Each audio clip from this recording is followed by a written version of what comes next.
When you have an online call with Teams or Zoom, you want to transmit a perfect sound. And I tell you what kind of tools I use and why. So the first one is RME Total Mix. I showed you this in another episode. Above here you can find the link. And so let's have a short look here. I love the loopback feature. So when I send the sound of Chrome to analog 1-2, it will be sent back to analog 1-2 to the input. And it's digital, it's not analog. So when I deactivate loopback, just here I can get the signal of the connected cables, let's say from a synthesizer. But now I hear the signal that is sent to the output and I can get it back at the input. And here are a lot of loopbacks, and here again and again.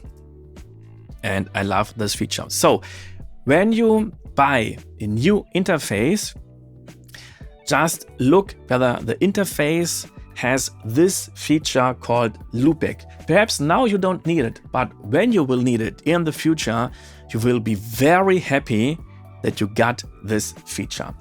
RME has got this feature, Steinberg, I guess, Zafir or Sapphire, and perhaps other interfaces, but not all of them. Okay, so my next tool is Voicemeeter, and the company is webeaudio.com. And the first product is for free. It's virtual audio cable. So it's for Windows and for Apple, and you can download it for free and send a lot of signals inside of your computer. But it's not really a mixer. So for this, use Voicemeeter. Voicemeeter has 3 different versions, and the first 2 are for free. So what is it? It's a mixer. It's a virtual audio mixer. The first version has 2 inputs, 1 and 2. Here is a virtual input, and here we've got outputs, and we've got a hardware output, that's A, and we've got B, that's the virtual output. Okay, so let's go to the next version, Voicemeeter Banana, the second version. We don't have 2, we've got 3 different inputs here. And one is very important for your microphone. So the next one is for virtual inputs. And here we've got 2 virtual inputs, not just 1. And the outputs here, we've got 3 physical outputs and 2 virtual. So the physical are for sending the signal to your speaker or to your headphones. The virtual sending the signal to an application like Zoom or Teams. Okay, and now we are at the last one.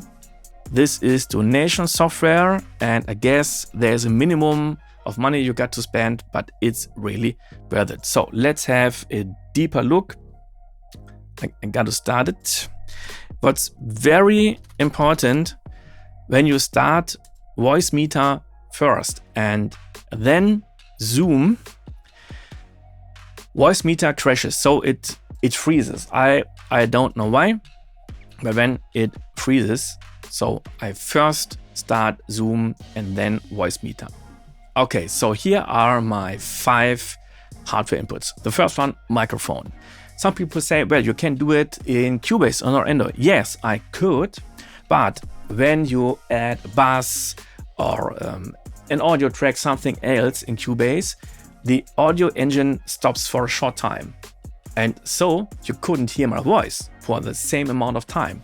That's not what I want. And I like these big fader to change the volume of my voice. So let's have a look at the routing. A are all the hardware, the physical outputs. So this is the thing I can hear. And B is everything I send to Zoom or let's say Teams. So you can see here I'm speaking and the signal is sent to B1, and here you can see the metering. So let's deactivate B1, and now nothing is going on. And I just send this to B1 because when I would send it to A1, I would hear my own voice, and I don't want. I could, but I don't want. So the next is system. That's all the stuff played by VLC or Spotify or something like this. Then we have two different Nuendo signals. We've got the left and right speaker, and we've got the cue. So why do I have two different signals? So the cue can be very important when the other person want to have another mix than me. Perhaps the other person want to have a mix and she doesn't want to hear a guide track, but I want. Or the other person doesn't want to hear the sound effects, just the music, but for me it's important. Or the other way around. So I can create a special cue mix. And the other thing is, when I'm working in 5.1 and we've got an online session, greets to Marcel Waltz in Los Angeles, because we worked on 3 feature films, 3 feature horror films. And it was always great to work with him because he's so enthusiastic. And he is sitting in LA and I'm in Germany. So we don't meet, we've got an online session. And he can't hear the 5.1 sound.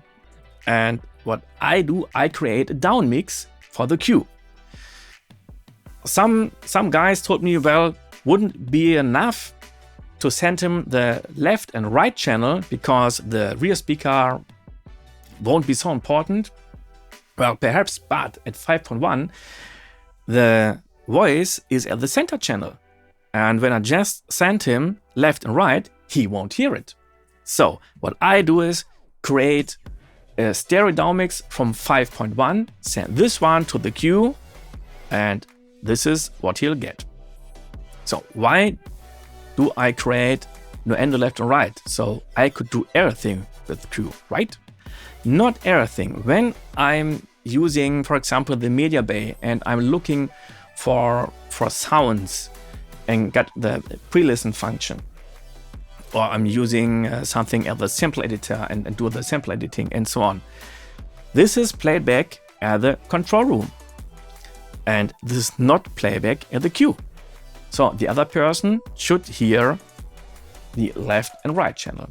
So sometimes just this, sometimes both, just for a short time, sometimes just this. And the last one is Chrome. So why don't I send Chrome to the system sound? Why do I have this additional one? Well, when I'm using Chrome inside of an online session, coaching and so on, and I want to show something, let's say something in a YouTube file or Netflix or something else, then I send the signal of Chrome to B1 to the virtual output to Zoom. So the other person can hear it. But very often I'm doing recordings with other people and they send me 2 different signals. The first one is the microphone. The microphone comes via Zoom. And the second is the sound from the door. So most of the time we use Audio Movers Listen To. They use a plugin. This plugin sends the signal to me and I open via a link in Chrome Audio Movers. So Audio Movers inside of Chrome is sending me the music of my partner. But my partner doesn't want to hear his own signal. So when I let open this, the signal will be sent back to the virtual output and he would hear the own signal with latency. So that's not what we want. Sometimes you got to turn it on, sometimes off. Okay, let's have a look at the virtual inputs. We've got 3 of them and I use all of them. The first one is here my signal. And this signal is everything coming from Zoom. So I want to hear the signal, so I send the signal from Zoom to A1. A1 is my physical output and my speaker.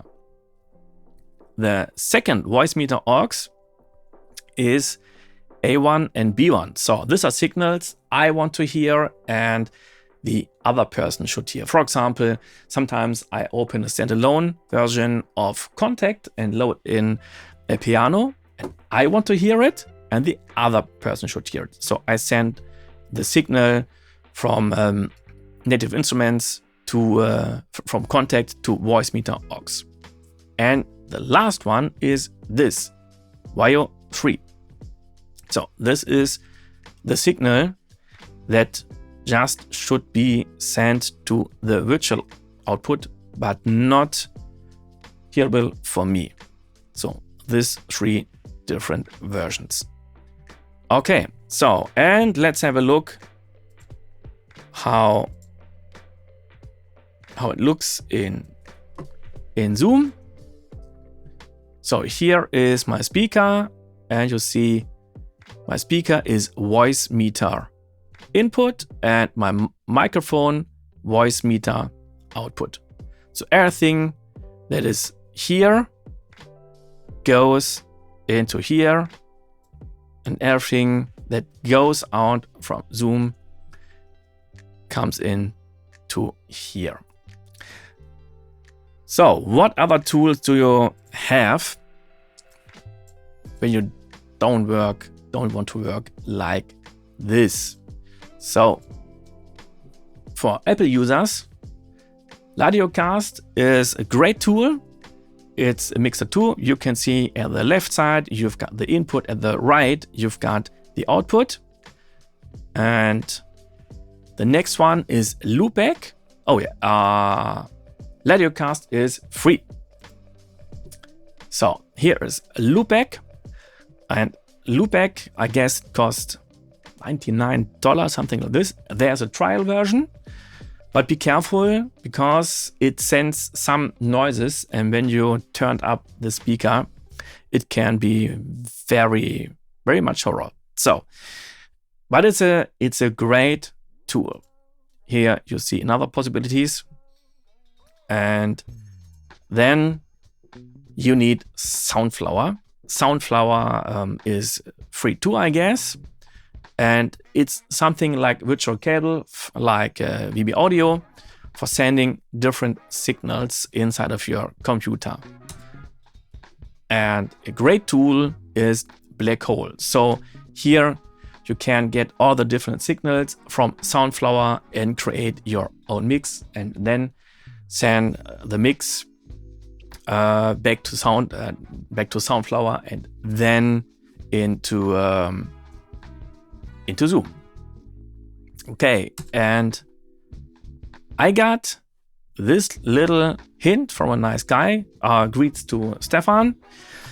He said he uses NDI tools. It's free, and let's have a look at Audio Direct. Brings audio in out of any digital audio workstation that supports Steinberg VST 3 plugins. Okay, I never tried it, but he used it and he is very happy.